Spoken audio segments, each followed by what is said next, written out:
জীৱনত এনেকুৱা কাম কৰি পোৱা নাই এবাৰ ভাবিছো তাৰমানে আমি নিজে ইনকাম কৰিম এবাৰ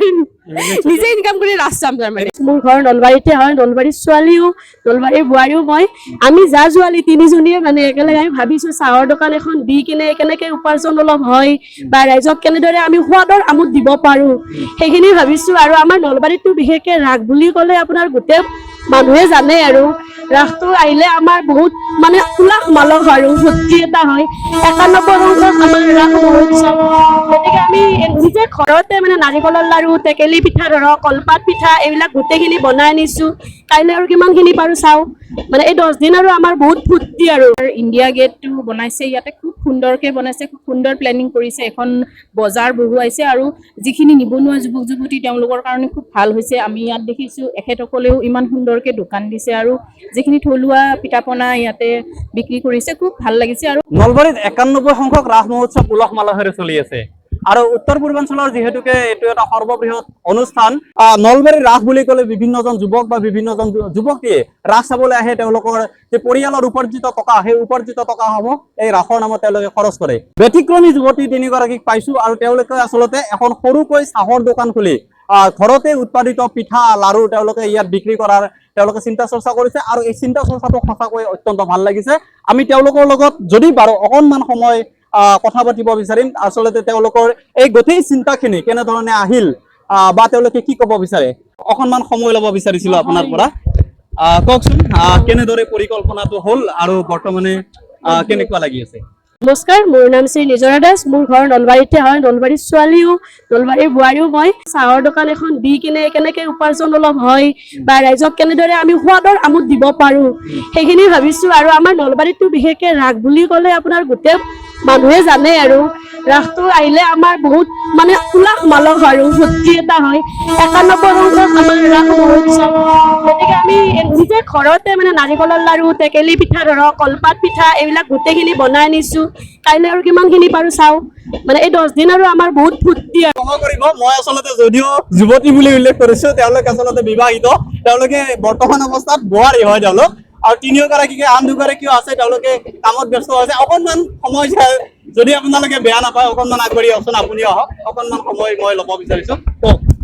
হয় নমস্কাৰ মোৰ নাম চিত্ৰা বৰা দাস নলবাৰীৰ মালিকুচিৰ বাসিন্দা আৰু নাৰেংগী কেন্দুগুৰি গুৱাহাটীৰ জীয়ৰী আমি তাৰমানে প্ৰতি বছৰে ইয়াতে আহোঁ ৰাস চাবলৈ চবকে দেখা পাওঁ দোকান বজাৰবিলাক দিয়া আমাৰ খুব ভাল লাগে আমিও তাৰমানে কিবা এটা কৰিব পাৰিলে আমিতো মহিলা ঘৰতে সোমাই থাকোঁ মানে নিজেই যাতে হাতে বনোৱা বস্তুখিনি মানুহক মানে খুৱাব পাৰোঁ দিব পাৰোঁ মানে সেইটোৱে ভাবোঁ আৰু সেইটো কাৰণে মানে আমি এবাৰ এইটো পদক্ষেপ ল'লোঁ কেনে চলিছে আপোনালোকৰ ব্যৱসায় এনে আমি আজি আৰম্ভণি কৰিছো মানে বেপাৰ ভালেই চলিছে পিছলৈকে নাজানো আৰু ভালে হ'ব লাগে কিন্তু মানে আজি ভাল লাগিছে আৰু ঠিক আছে আৰু দেখি সঁচাকৈয়ে ভাল লাগিছে আৰু এখেতে কৈছে যে মোৰ সময় নাই আচলতে মই কামত ব্যস্ত কিন্তু সময় নহ'লেও অকণমান সময় ল'ব বিচাৰিছো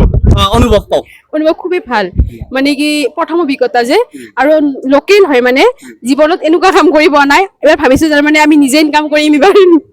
নিজে ইনকাম কৰি ৰাস চাম তাৰমানে এবাৰ ৰাসত মানে খৰচ নাই নাই এবাৰ খৰচ নকৰো আমি ৰাসৰ পৰা আমি নিজে মানে ইনকাম কৰি হাতত লওঁ ইনকাম কৰিম সঁচাকৈ খুব ভাল পদক্ষেপ গ্ৰাহকৰ ৰেছপন্স কেনেকুৱা এই মানে আজি প্ৰথম দিছো ন ঠিকেই আছে বহুত ভালে পাইছো আৰু পিছলৈকে চাগে আৰু বেছি ভাল হ'ব ঠিক আছে আমি আপোনাৰ পৰা শুনিলো বাৰু আমি এতিয়া পোনে পোনে যাম আচলতে গ্ৰাহকৰ ওচৰলৈ যাম এবাৰ তেওঁলোকৰ ৰেছপন্স আমি জানিব বিচাৰিম এই দোকানখনত তেওঁলোকে ইয়াত চাহ পোৱা বা পিঠা পনা খাই কেনে পাইছে তেওঁলোকৰ পৰা জানিব বিচাৰিম আপুনিতো নিশ্চয় ইয়াতে চাহ খালে কেনে ইয়াতে পাইছে চাহ খালো এইফালে চাওক ঘৰুৱা পিঠা বনাইছে তেখেতসকলে ভাল লাগিছে ফাষ্টফুড খোৱাত কৰি আমাৰ ঘৰুৱা খাদ্য খাই চবৰে উপকাৰ হ'ব একো বেয়া অসুবিধা নহয় অসুখ বিসুখ নহয় আৰু নিশ্চয়কৈ এয়া এক ব্যতিক্ৰমী পদক্ষেপ দেখি সঁচাকৈ ভাল লাগিল আৰু এনেকুৱা কি কি পদক্ষেপ আছে আমি দেখুৱাই থাকিবলৈ চেষ্টা কৰিম এইফালেতো আপোনালোকক কৈছোৱে যে এইফালে বাণিজ্য মেলা আচলতে এখন বিশাল মেলা আছে আৰু ইয়াৰ পিছফালে ইণ্ডিয়া গেট আছে আমি তাৰ পৰিৱেশো দেখুৱাবলৈ চেষ্টা কৰিম এইটো আপোনাক অকণমান বিচাৰিছিলো আপুনি আপোনাৰ নামটো জনাব আমাৰ দৰ্শক মোৰ নাম নিৰ্মালী দেৱী তালুকদাৰ আৰু মই আই নিউজ নৰ্থ ইষ্টৰ পৰিচালন সঞ্চালিকা আই নিউজ নৰ্থ ইষ্টৰ পৰিচালন সঞ্চালিকা নিৰ্মালী দেৱী তালুকদাৰ বাইদেউ আপুনি অকণমান থিয় হ'লে ভাল লাগিব মানে অকণমান তেনেকুৱা হৈ আছে ৰাস চাবলৈ আপুনি আগতে আহিছে নে এইবাৰ ৰাস ৰাসটো মই নলবাৰীৰ ছোৱালী হয়, মই নলবাৰীৰ ছোৱালী, গতিকে ৰাসটো মানে সৰুৰ পৰাই চাইছো আৰু এইবাৰো আহিছো। ৰাসত এদিন নাহিলে মনটো ভাল নালাগে। ৰাসৰ কি ব্যতিক্ৰম দেখিছে এইবাৰ? ৰাসৰ এইবাৰ যথেষ্ট ব্যতিক্ৰম দেখিছো। ঐতিহ্যমণ্ডিত যি নলবাৰীৰ ৰাস আমি সৰুৰ পৰা যি দেখিছো, সদায় এখন গেটেদি সোমাওঁ, এখন গেটেদি ওলাওঁ, ল'ৰা ছোৱালী বেলেগ বেলেগ, সেইটো অকণমান এতিয়া চেঞ্জ হৈছে। তাৰোপৰি এইবাৰ ইণ্ডিয়া গেটটো বনাইছে, ইয়াতে খুব সুন্দৰকৈ বনাইছে, খুব সুন্দৰ প্লেনিং কৰিছে। এখন বজাৰ বহুৱাইছে আৰু যিখিনি নিবনুৱা যুৱক যুৱতী তেওঁলোকৰ কাৰণে খুব ভাল হৈছে। আমি ইয়াত দেখিছোঁ এখেতসকলেও ইমান সুন্দৰকৈ দোকান দিছে আৰু যিখিনি থলুৱা পিঠা পনা ইয়াতে বিক্ৰী কৰিছে, খুব ভাল লাগিছে আৰু সঁচাকৈ ব্যতিক্ৰম। আচলতে এইবাৰ নলবাৰীৰ ৰাসটো সঁচাকৈ ব্যতিক্ৰম, সকলোখিনিয়ে মই বেলেগ দেখিছোঁ। মানে অহা যোৱা কৰা ৰাস্তাৰ পৰা আদি কৰি আৰু নলবাৰীখন এতিয়া বেছি ধুনীয়া হৈছে, মানে প্লেনিংখিনি খুব ভাল হৈছে, খুব ভাল লাগিছে আহি। আপোনাক ধন্যবাদ জনাইছো আৰু আমি আমাৰ দৰ্শকসকলকো ধন্যবাদ জনাইছো এই সময়লৈকে তেওঁলোকে আমাৰ ভিডিঅ'টো চাই থকাৰ বাবে। আৰু আমি এইবাৰ ৰাসতনো কি কি ব্যতিক্ৰম দৃশ্যাৱলী আমি দেখিবলৈ পাওঁ সকলো দেখুৱাবলৈ চেষ্টা কৰি যাম। তাৰ বাবে চাই থাকিব মোৰ ইউটিউব চেনেল পোহৰ অসম, লগতে মোৰ ফেচবুক পেজ। ধন্যবাদ, নমস্কাৰ।